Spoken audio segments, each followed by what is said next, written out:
Good. I love that.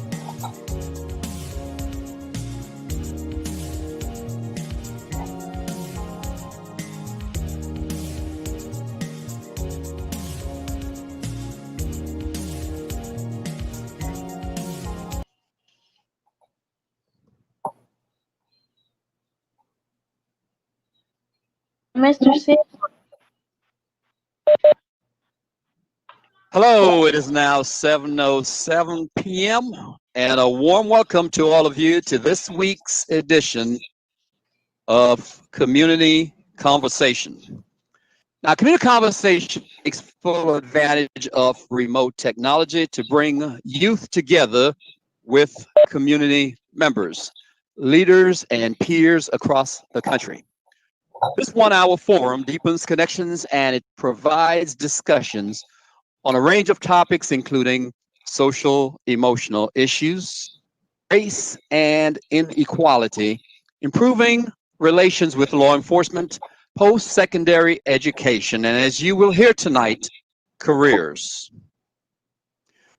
Let me say thanks to all the adults, parents, grandparents, educators, and responsible community servants hang out with us every Friday night to share ideas and instill values in these young people.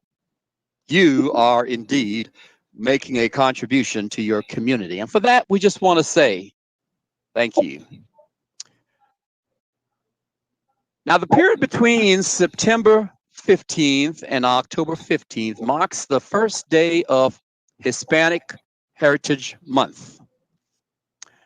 And for many across the country, this is a way to celebrate Latino culture for a few weeks with food, music, and festivals. Yet getting white Americans to recognize Hispanic heritage as something engraved in American culture is a battle that Latinos struggle with basically every day. Later on this month, we'll have a chance to hear from some more, but daily Latinos in the US are reminded that they are different, whether it's because of their different skin tones or the accent in their names. So, for many, getting a month to celebrate their culture seems like both an understatement and an overcorrection. But there's still much work to be done in how Hispanic Heritage Month is celebrated and welcomed in the US and how it clashes with the complexities the community faces day to day. What a week this has been. So, DJ, how have you been? Good, Mr. C. Ron. What was so about it? I got to see the vice presidential debate on Wednesday. Really? This How was was that? the this Who was the debated? only Go ahead, DJ. that that was the only vice presidential debate in 2020 for the next 4 years. Really? And this Yes. this was your first vice presidential debate. This was your first presidential debate, right? That you've seen. Yep. Am I correct? Yes. What do you My think of it? first. What are your thoughts on this? I thought it was pretty well and nice. I thought it was pretty well and nice. And I also wrote a few things to go with my speech that's beginning on November 25th. Or was it the 20th? I'm not sure what the date is, Mr. Ciron. I'll get back to you on that. But Okay. there is a speech that me and Tristan are invited to. So I decided to write something that's up to date. So I decided, why not the base of my speech be about the debates and presidential elections? Well, tell you what. Tell you what. Since we have a packed slate today, I don't want to shortchange you, DJ. So what I'm going to do, I'm going to give you time next week if you can just give us a sneak preview of your speech. How about it? Is that okay with you? Totally. That's Thank you, well. but thank you, sir. Now, Janaya, how was your week? Janaya, My week was good. what was so good about it? Um, I think my favorite part was that in my history class, my history teacher is also the finance teacher. So he's been teaching us about stocks and different things for the last like 20 minutes of class. So that has been fun. Good. I'm sure Miss Smith be happy to hear that. You guys been learning about stocks and bonds and in class. And I think I saw Anushka on. Anushka, how are you? Good, how are you, Mr. Siran? Look, it's a great day in South Florida. How was school this week? Good, What was so good about it? because I learned a lot of new stuff. You learned a lot of stuff. What'd you learn? I learned how to multiply decimals by power. You learned how to multiply decimals by what? The power. By the power. Okay, whatever that is, you're gonna have to share that with me sometime. Is James still with us tonight? No. Okay, it is so nice to see Miss W back with us this week. Miss W, you were missed last week. The kids were asking about you. So they were asking, where is Miss W? So I told them you went on a hot date to Tahiti or the Bahamas, somewhere there. But it's great having you with us this week, Miss W. See Shamari just joining us. Great having you, Shamari. Okay, Delina and Neil told you guys last week about their experience planting seeds and visiting the community garden last month. So somehow, let's give Dina a minute to bring her scene up. Okay, we have a scene, we have a photo there of, that's Tristan measuring his maybe tomato. Is that tomatoes? I think it is, in his flower pot. Well, somehow these seeds are now people, they're just popping up out of the ground, and the students have been taking pictures of and are journaling their developments. What an experience. I am sure this will be a lesson that they will remember for some time to come. If you'd like to join the class, there's still a few more slots or seats available. The next class will be tomorrow morning from 9 to 11 a.m. and it will be virtual. For more information, you may call 561-665-0151, 561-665-0151, or you may email info@kopmn.org. In our quest for excellence, we're always seeking ways to improve the way we deliver our services. So we have created a survey with 4 questions to give you, just to give us some feedback, if you will, on how we are doing. The questions, you can see they're in the screen, on your screen. And the first one is, what did you like about tonight's program? You can go ahead and respond to that. The second one is, what could we do better? The third, what topics would you like to see us discuss? And will you invite someone next week? While we are on that, inviting someone next week,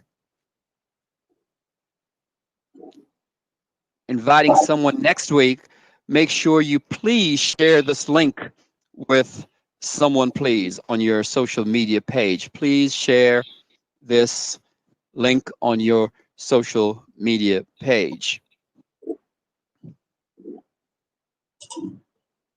So sorry, Mr. Siran, can you see me now? Yes, we can see you, RD, Okay. with Bell, and you looking mighty sharp, brother. Yes, great having you. So we're in my middle and high school. See, we have Janaya, we have Neil, we have quite a few. Okay. Know that you're going through a lot these days, guys, and I hear from you every week and in some cases every day. Well, look, we do not know how long this pandemic will have us state of mind. Okay? So go ahead and mute your phones. Mute your phones, please. If you're not speaking, mute your phones. Thank you. So look, on to brighter days come. There are there's a lot of things that. Please mute your phones. Let's go ahead and mute all.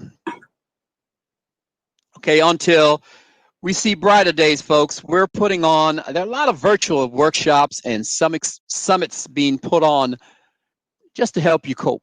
Okay, one is happening tomorrow and it's designed to help you unmask your potential. There'll be speakers from Toastmasters, which is an organization that teaches you how to master the fear of public speaking. There'll be presentations on how to stay motivated during these times, as well as workshops on drug prevention, mental wellness, and more.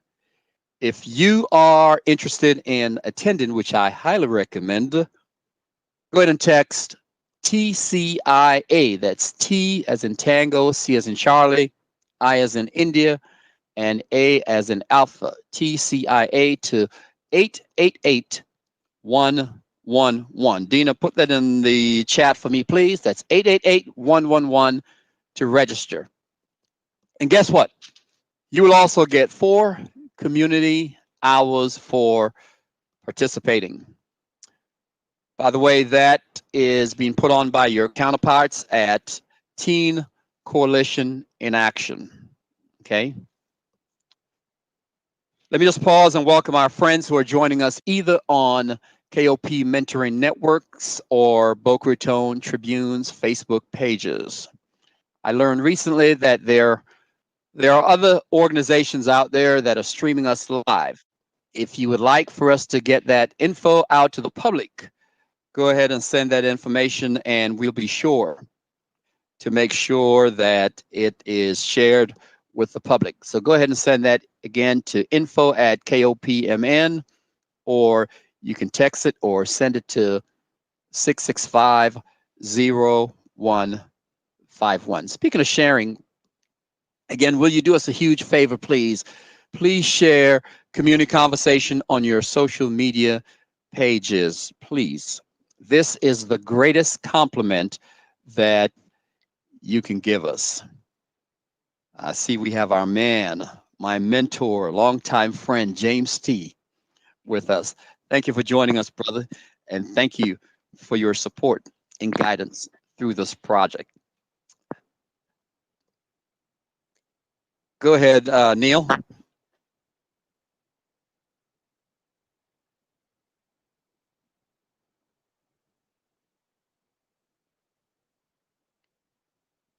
Neil, okay. This portion of the program is brought to you by Healthier Delray Beach. The Healthier Delray Beach initiative strives to serve as a trusted advocate for the behavioral health needs for Delray Beach community by creating awareness, encouraging acceptance and equality, and developing a system of care. Healthier Delray Beach is located at 555 Northwest 4th St. Delray Beach. Learn more about Healthier Delray Beach at www.acedb.org or call 561-703-8691. Congratulations to Shamari on his debut. See Shamari over there smiling. Proud of you, young man. Good job. So, well, guess what happened on Monday, guys? Or in case what did not happen on Monday. What do you think happened on Monday, DJ? Or did not happen? I didn't watch the news for Monday. Well, let me tell you. Florida voters registration website experienced more than 1 million requests per hour, forcing the state to extend the registration deadline to 7 p.m. on Tuesday by an extra 24 hours.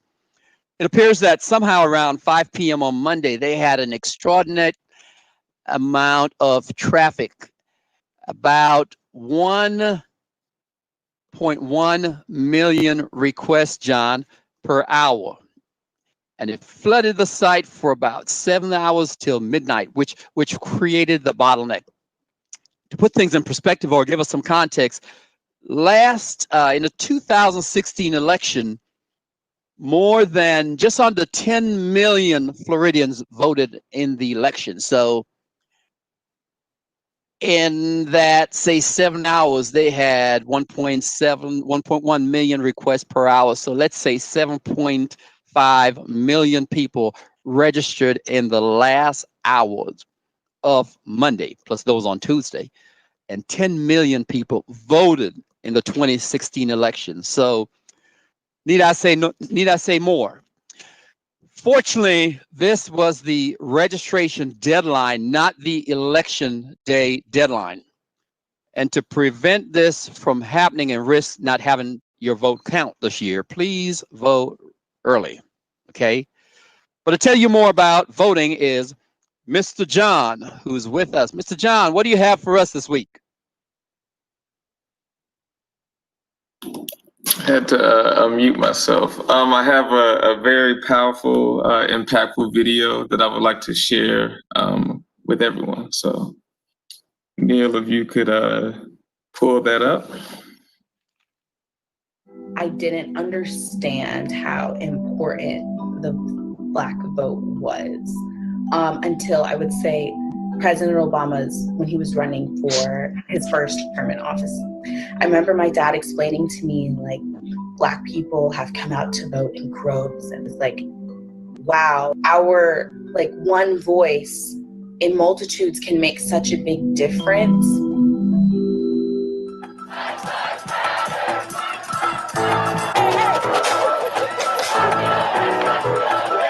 No justice, no peace, no racist, no peace.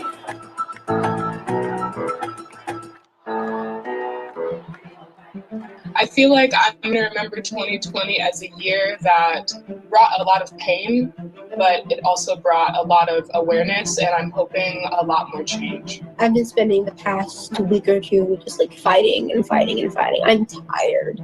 I'm really tired. It's very disheartening as a Black woman to see so many Black lives being carelessly killed. It's also inspiring to see so many people supporting Black lives. This is a historic moment. And, you know, when I was growing up, I was watching the videos of the Freedom Riders and the Children's March. Looking at those kids, they were just so courageous to me. I think one of the positives of the Black Lives Matter movement is that it's decentralized. There isn't a Martin Luther King figure or a Malcolm X figure that's kind of spearheading everything. You can't stop that. You can't stop millions of voices, you know what I mean? I hope that for all the Black people who have gone out to protest are also bringing it to the polls. The president, I wish I was voting for Senator Harris. It is time. It's been time. We should have been done it. It's time for women to lead our country. I guess I'm kind of the stereotypical young person in that I was looking forward to voting for Bernie Sanders, and I'm not really thrilled with the choice of Joe Biden. There is kind of a hesitation to vote at all at the presidential level because there doesn't seem to be that perfect option. How do I choose between two men that really don't reflect what I want to see in America at all? Joe Biden and Donald Trump have both been accused of sexual assault, racism, xenophobia, all kinds of terrible things. And I can't confidently vote for anyone like that to lead the country. I'm voting for Joe Biden because politics is voting for the lesser two evils. It is just a logical decision, I guess. But I also hope that those who plan on voting for Joe Biden, those who support him, hold him accountable and, you know, demand our needs and demand what we want to see change. In my opinion, it should be a holiday. It should be celebrated like, oh, we're going to do our civic duty as Americans and vote. The Black vote is very important. My ancestors, people died for me to have this ability to vote. And I just think it's interesting because in so many ways we don't live in a truly democratic country. A lot of Black people feel disenfranchised because they know that when they go out to the polls, they run the risk of getting to machines that are broken down and lines being extremely long. It's going to take years and years of literally changing the fabric of this country in order for our votes to count, in order for our votes to be powerful, and in order for our votes to mean something. I am skeptical of a lot of politicians and their views on what they're going to do for the Black community, because the Black community continues to be disenfranchised regardless of what platform that candidate runs on. We are not educated enough on how important voting is. Each high school, in addition to just teaching about like the 3 branches of government at the federal level, they also need to teach about who your local representative is, and like, let's have an exercise about emailing them or contacting them, what that looks like, so that younger people who will be voters in the next cycle or even in this cycle will already be familiar in what it is to be politically active or what it means to have a voice on the political stage. I definitely think the young Black community in my generation are the people that I see speaking out about a lot of the issues. Hopefully this becomes even more of a movement that excites young people like us, not even able to vote, to at least just get active in politics. So I have seen a lot of solidarity and a lot of people who are angry but are also channeling that into ways that they can change their lives going forward. Like, we're not saying no justice, no peace for 2 days. We've been saying no justice, no peace for a few weeks now. It's a slow climb, but we're climbing.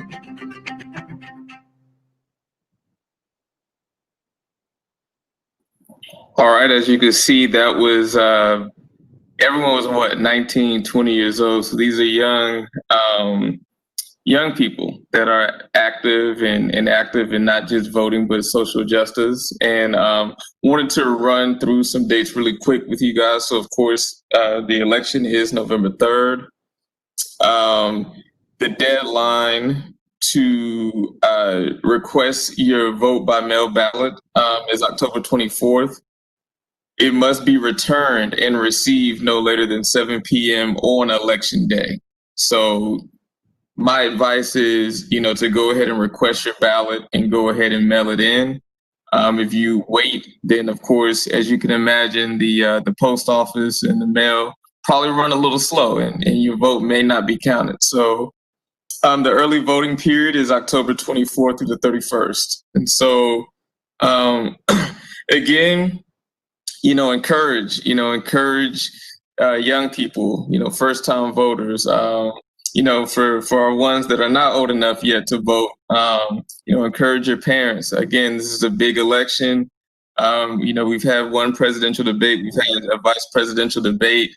And so this is, at least in my lifetime, not saying that I'm old, but this is the most important election of my lifetime since I've been alive. And so, absolutely. And then I see Mario, you can also, drop off your ballots, supervisor of elections, or at the early voting locations.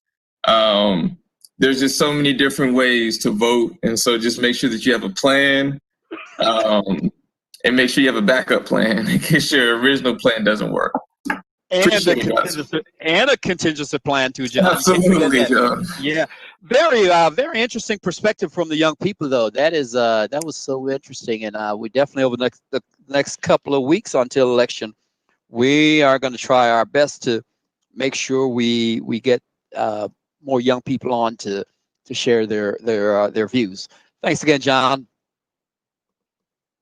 You've been hearing about registering for the census for months now. Well, the deadline for registering has been extended to October 31st. So if you have not yet completed the census, please do so now. Look, people, that means money, okay? Money for every person who registered. That's money going back to the city. And as you heard from Census Sandy a few weeks ago, and Ms. Janet Meeks will tell you, for every person who's registered with the census, the city receives $2,000 over the next 10 years. So that's $2,000 every year. That's 2 times 10. That's, what's that, 20,000? That's a lot of money. And that money will be used to improve our parks, our roads, and even sidewalks. Okay? We're proud to announce our newest partners, the ladies of Xi Phi Omega chapter of Alpha Kappa Alpha Sorority Incorporated. They have joined the family and will be serving as mentors to our young people on community conversation. They will help guide our conversations and select appropriate guests to help prepare our youth for life in this our global society. Let me just welcome the ladies of AK and Miss Dixon, who is with us tonight. Miss Dixon, are you joining us on WebEx or you're on Facebook? Are you in the studio with us? All right, Miss Dixon is with us anyway, so I think she's on Facebook. Okay. Okay, shout out this week to Daryl Creary, who has joined the family as well as our production intern. Daryl is a graduating senior at Atlantic Community High School, and he aspires to be a television broadcaster. So who knows? Who knows? You may soon, and it is my hope that Daryl will be sitting in the big chair in the very near future. I am ready to take a break, RD, and just enjoy like you guys are. So shout out to Daryl Creary. You'll be hearing more and seeing him very soon. This segment is brought to you by Wellness Financial, Mr. Ezra Krieg, Miss Marsha Eisenberg, and Blanc Fresh Cut Barber Shop.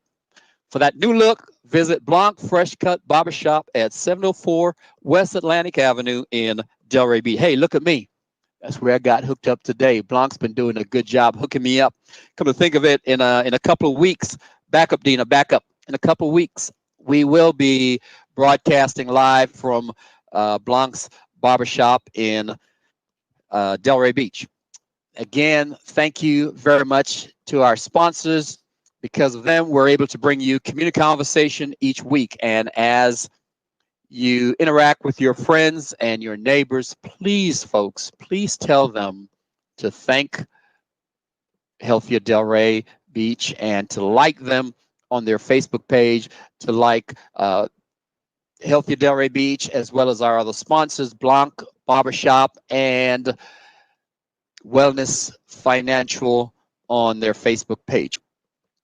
Tonight's program is produced by Ms. Joeldina Bazoo, a graduating senior at Atlantic Community High School, as well as the Milagros Center. LaDanian Day Thomas, who also attends the Milagros Center and Village Academy, is serving as our production intern. Mr. Mario Rodriguez is our production manager with the Gritone TV, and our cinematographer is Neil Sunsky, Neil Noel, and he's a proud product of KOP Mentoring Network and Village Academy. There's so many initiatives around the city to help bring this community together. And over the last, let's say, 5 or so weeks, we've been telling you about money that's available for you in this city.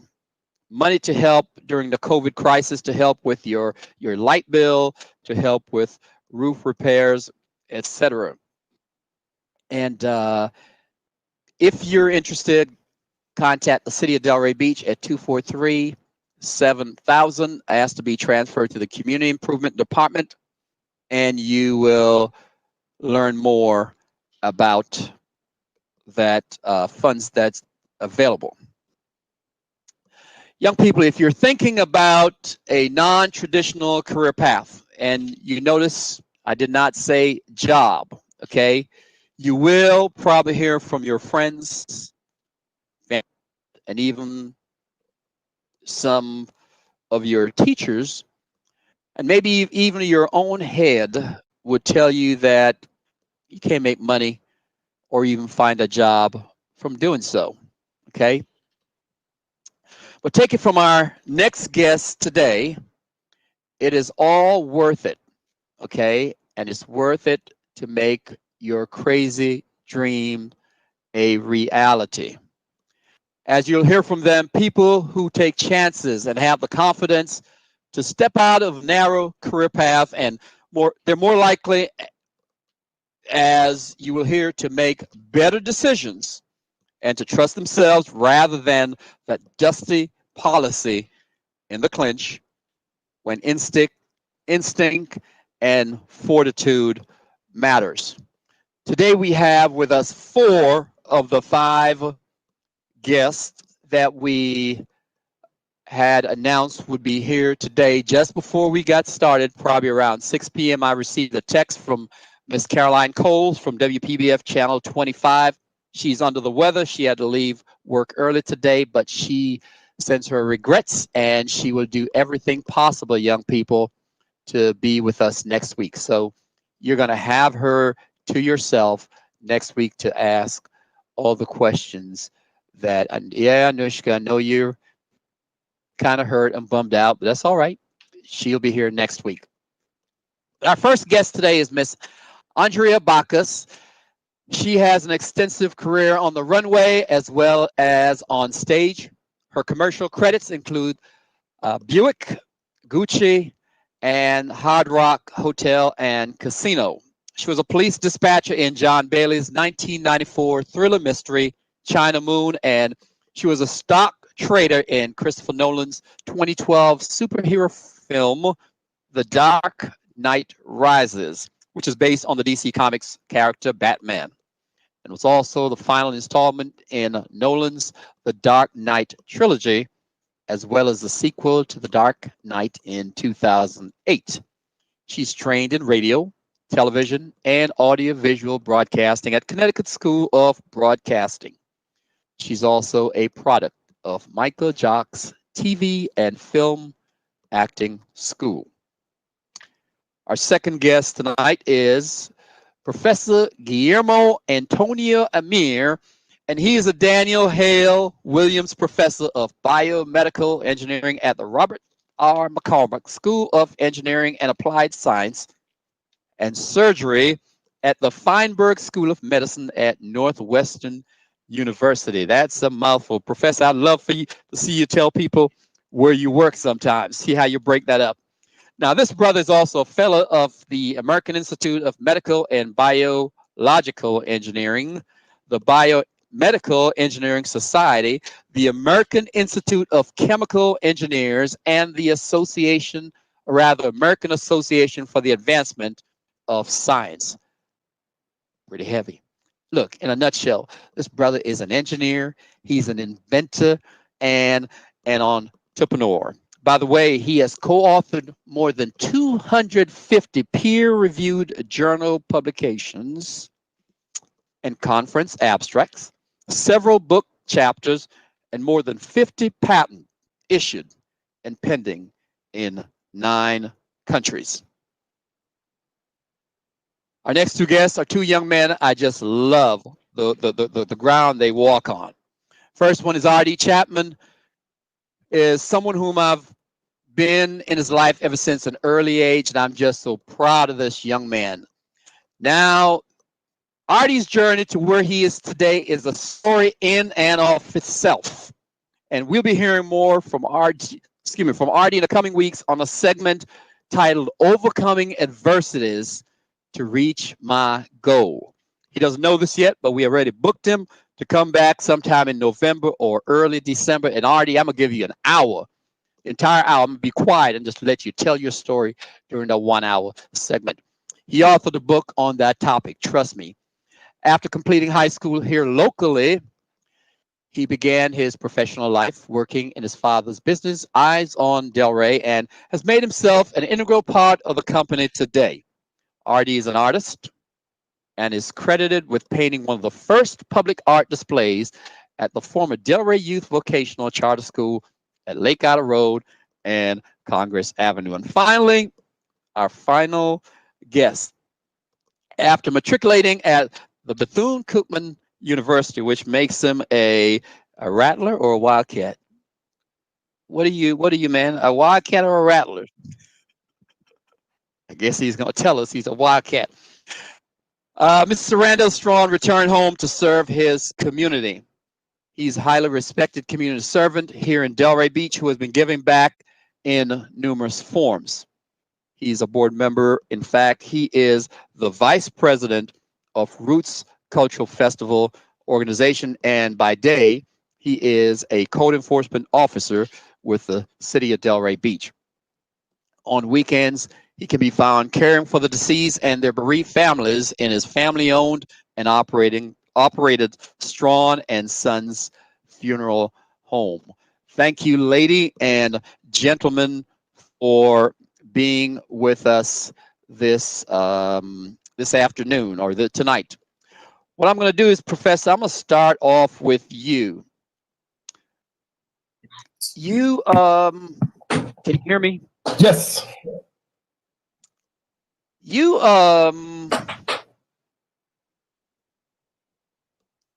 you develop biomaterials and nanotechnology for regenerative engineering, for tissue engineering, medical devices, drug delivery, and cell delivery applications. For Anushka and her posse of small fries, and we have about 30 of them out there just waiting on bated breath to hear Anushka's cousin, will you please explain what's your firm or what do you do, please, sir? We know you're an engineer and you have a lot of titles, but break it down for the small fries. What exactly do you do? Sure. So just to break it down in a nutshell, I am an engineer. That's my official name if you have to pick a trade or discipline. I'm specifically, there are different types of engineers. I am a chemical and biomedical engineer. Chemical engineering by training, that's my degree. Biomedical engineering by the nature of the type of work that I do, which I like, and I'm going to talk a little bit about that. So biomedical engineers in general, they do a wide range of activities. If you've ever been to a hospital or broken a bone, God forbid you have not, or have had to visit a sick relative or friend at the hospital, you probably realize that there are a lot of equipment, a lot of instruments all around you, right? So a lot of those instruments were designed and built by a certain type of engineers, and a lot of those are called biomedical engineers, even though sometimes electrical engineers and mechanical engineers can contribute to those types of devices.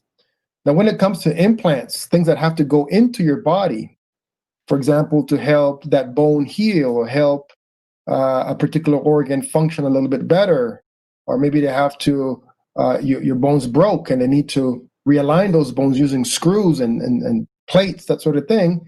Those implants are oftentimes designed by biomedical engineers, specifically biomedical engineers that are interested in materials, or what we call bio or biological biomaterials that have certain properties to make sure that they do not cause any harm and in fact try to do good in the body. So I have been very much interested in helping people. I never really wanted to become a doctor or a physician, but I really wanted to see how we could use technology as a way to help people heal and make them do better.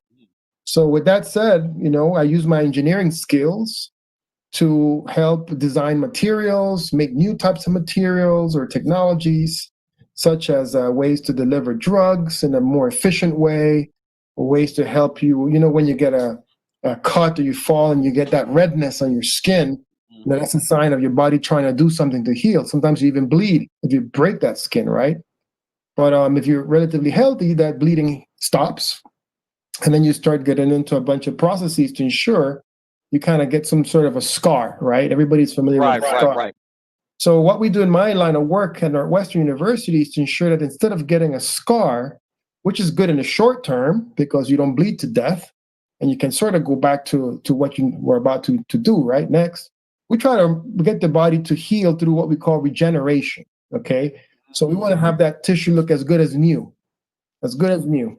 So that whole field is called now regenerative engineering, a new area that I'm pioneering with some colleagues so that, again, try to help the body to its best ability to do what you used to do when you're in your mother's womb, which is to heal without a scar.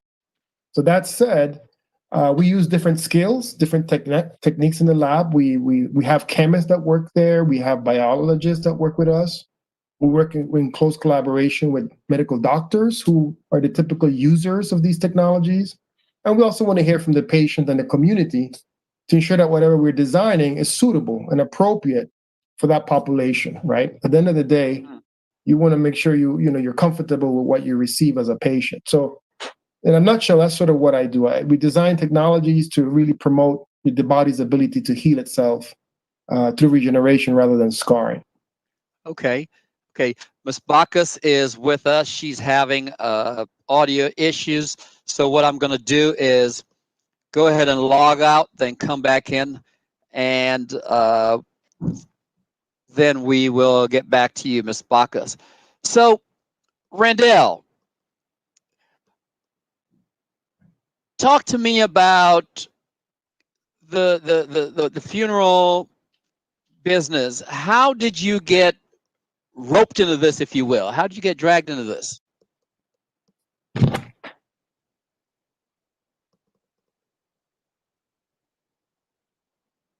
can't hear you, Randell, if you're speaking. Oh, can you hear me now? Yeah, I can hear you now. All right. I was kind of dragged in, just there's a lot of us, a lot of grandchildren, a lot of neighborhood kids, and unfortunately, just growing up as a young kid around a funeral home, everyone's outside playing ball and just running around the building and down the street in the wood. And jumping at the trees and everything. But unfortunately, I was the one that kind of stayed behind, looking at funeral processions and just all the feet work and all the people just and I just took an interest to that. So that. What are you trying to say? What are you trying to say? You're the smart one. Diedrich was the not so smart one. Well, like everyone had the opportunity, man, but it's just like it just stuck to me. Like it was like I was just fascinated with everything that goes along with it, and I just took a liking to it. And I asked my dad one day, can I go start going on services? And at the tender age of 4 years old. Mm-hmm. So you got this little boy running around, his dad and grandfather and grandmother and all the other staff members trying to keep up and trying to also stay awake in actual services. So I just took a liking to it, and it was always a fascination to me, just by all of the moving parts that goes along with it. Okay. What about you, RD? How'd you get started in your line of work? Now, you work with glasses, so I need for you to explain the difference between an optometrist, an ophthalmologist, and all the different professionals who work in your line of work, please. Hold up, RD. You mute us. Go ahead and let me unmute you. Go ahead. You can hear me? We can hear you loud and clear, brother. All right. So there's actually 3 types of professions that you can go into the eye business. There's what I do. I'm what's called an optician. Basically, I'm a pharmacist to an eye doctor. I can fill prescription for glasses. I can fill prescriptions for contacts. I just can't write it. That's the only thing I can't do. So there's an optician, an optometrist. Optometrists more focus on the making of the glasses. They focus on glaucoma and making glasses and contacts. What is glaucoma? What is glaucoma? Glaucoma is an eye disease that people get usually when they're older, that has really high eye pressures. And if you don't control it, you can go blind. So that's the main focus that optometrists have. And then ophthalmologist is the last one. They are more of surgery of the eyes. That is their main focus. So to do cataract surgery, that's a film in front of the eye so they can see better. Glaucoma, they do surgery for glaucoma, laser, and retina. So there's 3 types. But what I'm called an optician. Got you. I see I have a a question just came in here. Again, guys, if you have questions, you can either drop them in the chat, or you can send them to text them to 561-665-0151. Artie, how'd you get into the profession? So I got started when I was 18 years old. I started doing this, but I started working as a technician. So I was working up patients, trying to find the prescription for their glasses, doing eye scans, and then from there, I liked it too much. I liked working with the patients and actually helping them with the vision. So I started when I was 18 as a technician. That's how I began. Okay. And how is it so far? How do you like your gig so far? I love it. I love working with the kids, especially kids when they come in. When they can't see nothing and I actually give them glasses to actually see, that's what I really got into. So now what I'm doing, I'm actually in school right now to become an optometrist. So I'm trying to become an eye doctor right now. And I actually was just doing schoolwork before I got onto here. Trying to finish up a little bit of schoolwork so I can come on. Speaking of, what kind of training do you need to work in your line of work? If I have a desire to be one of the three you mentioned, what do I need to do to be on that path? So mine is really easy. To become an optician, and you can get paid really good doing this, it only takes 18 months. Full-time 18 months, you can have a degree and become an optician. Really easy. It's a course that you have to take. And I took mine all online. I didn't have to go in school. You don't have to go directly in school. You can actually go online. And it only takes 18 months. But when you become a doctor, you have to do 4 years of basic college, and then you go to a ophthalmology school or an optometry school, and that's another 4.5 years to take. So about 8 years in total I have to take for becoming an eye doctor. And there's specific schools to become an eye doctor. You can't just go anywhere. Got you. Now, Ms. Bacchus, are you back with us? Professor, talk to me about a typical day. You're a professor, but what else do you do? What's a day like for you, a work day? Sure. So my work day is very different every day. I run a group of individuals that are part of my research team, anywhere between 10 and 15 individuals. And they are in a lab at Northwestern with all kinds of projects. We have projects looking at trying to repair or regenerate skin, bone, blood vessels, bladder. More in the past, we've done ligaments, such as knee ligaments and tendons. So we have a lot of different, projects going on at any given time. And they, while they work on their projects, they have run into trouble every once in a while or some type of a challenge. And I will meet with them. Now it has to be in Zoom. I will meet with them, once or twice a week to discuss their challenges and come up with new potential solutions. And then we'll try new things to try to see we were able to overcome the problem. So a lot of my days are also spent writing proposals. So I need to raise my own funding. Well, you're about to say you're okay.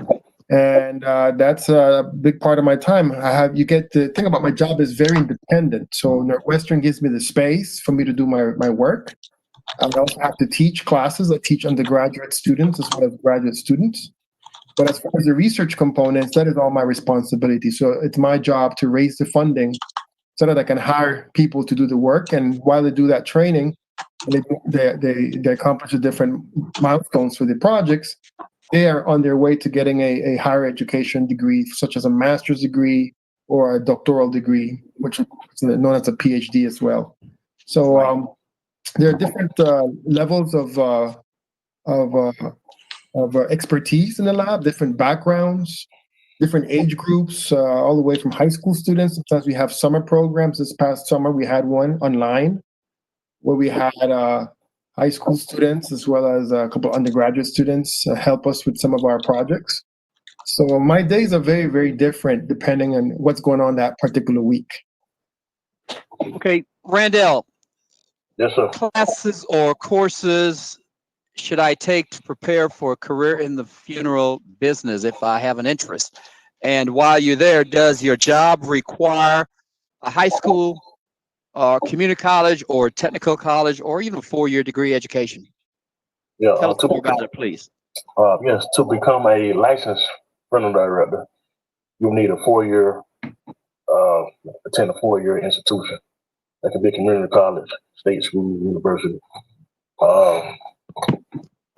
Prior to obtaining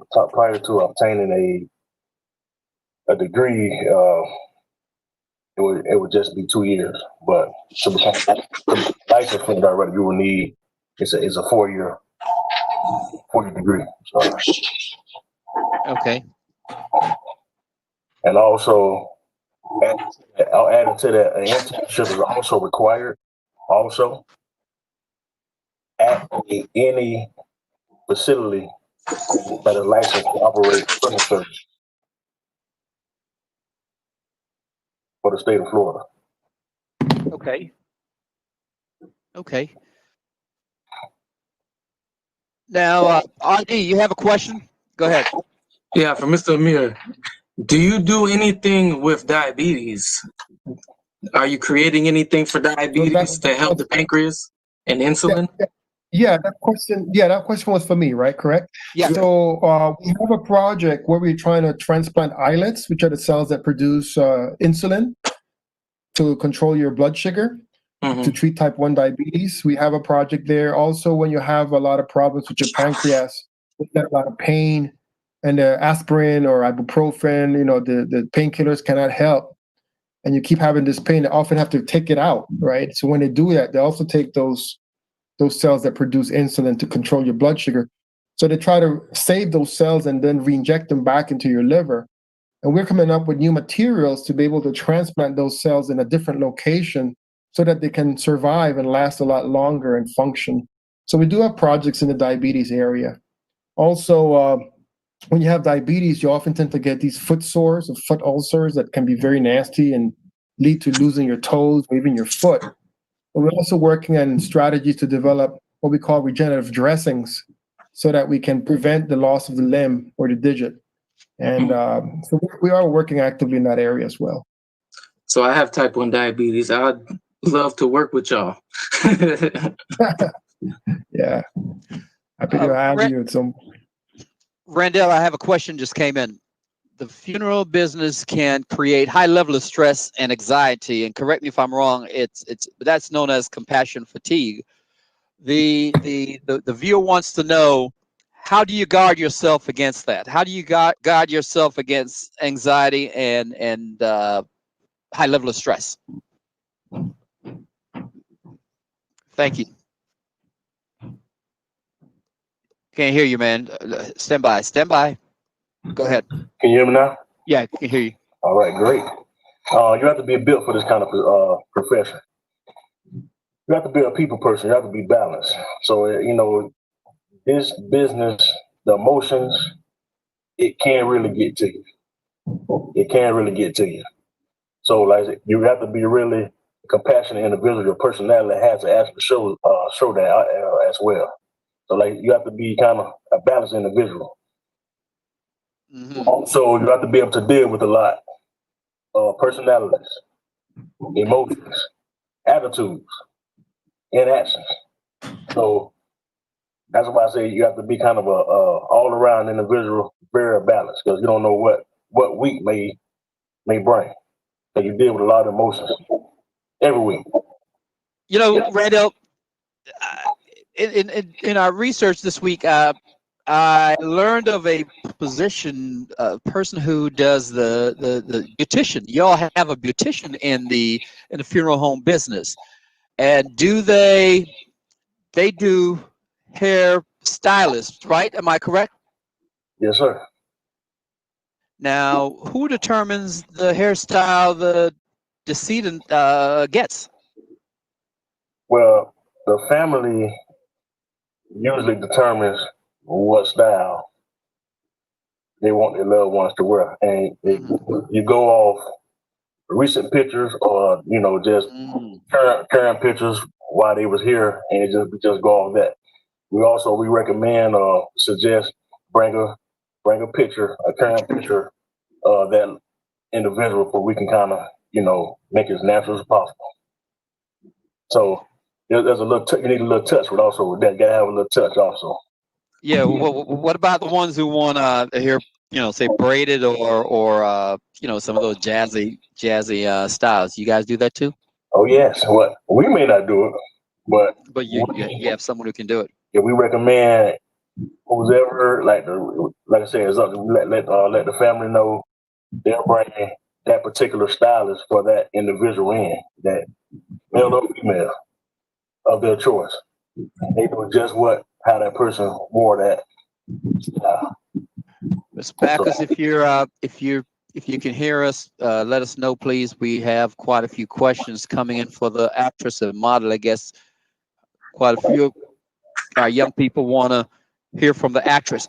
But any small family-owned business, you have the opportunity, Randell, to gain experience in so many areas in your line of work.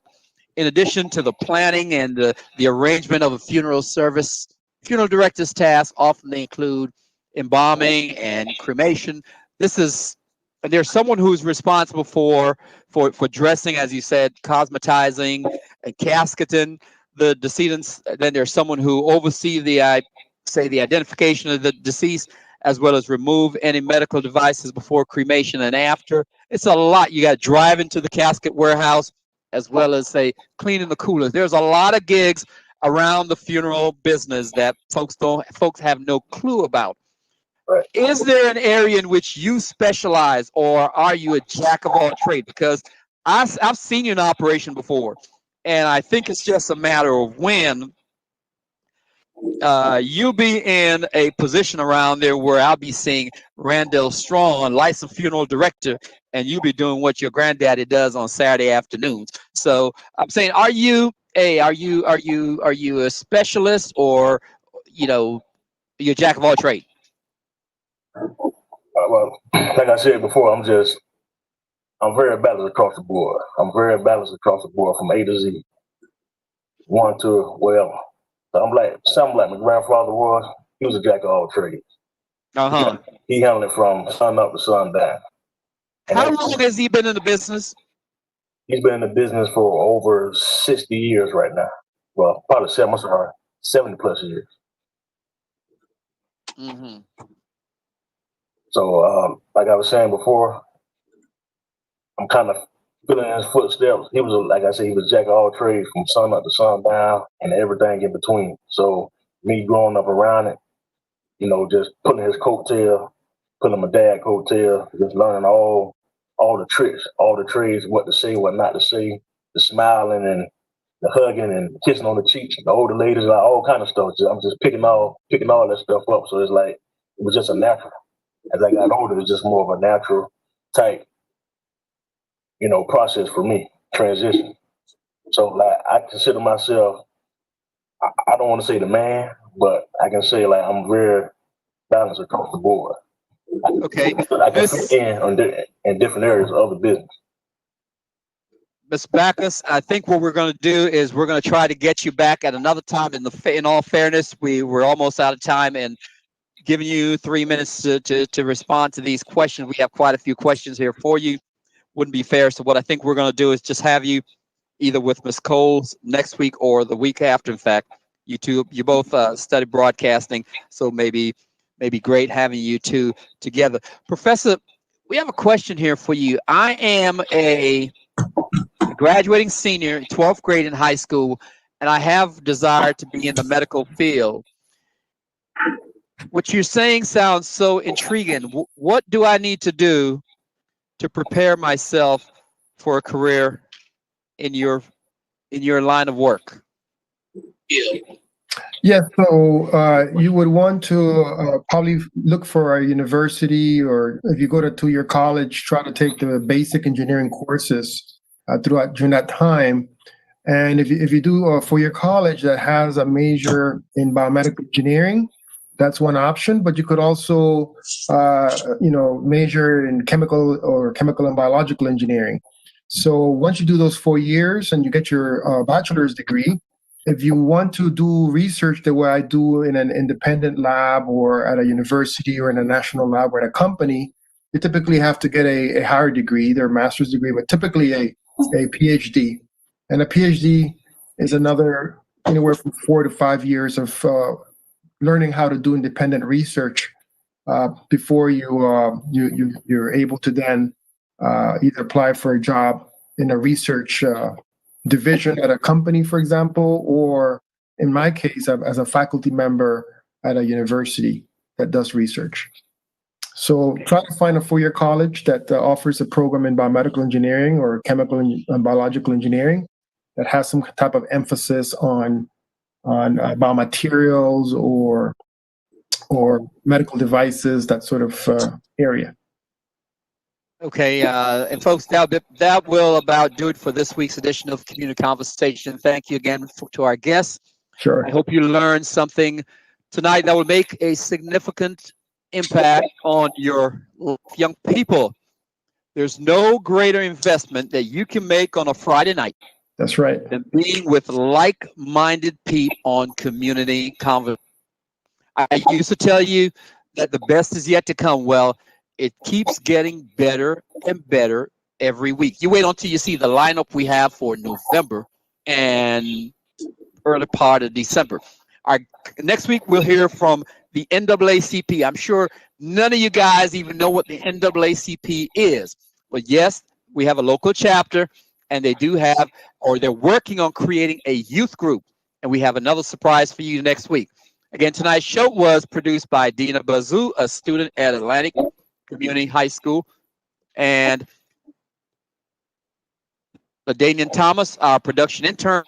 Thanks to our guests, and a big sincere shout out to the Boca Raton Tribune for simulcasting us on Facebook, as well as our sponsors, Blank New Look Barbershop, Healthier Delray Beach, Wellness Financial, and Mr. Ezra Krieg. Until next time, from all of us here, have a good night.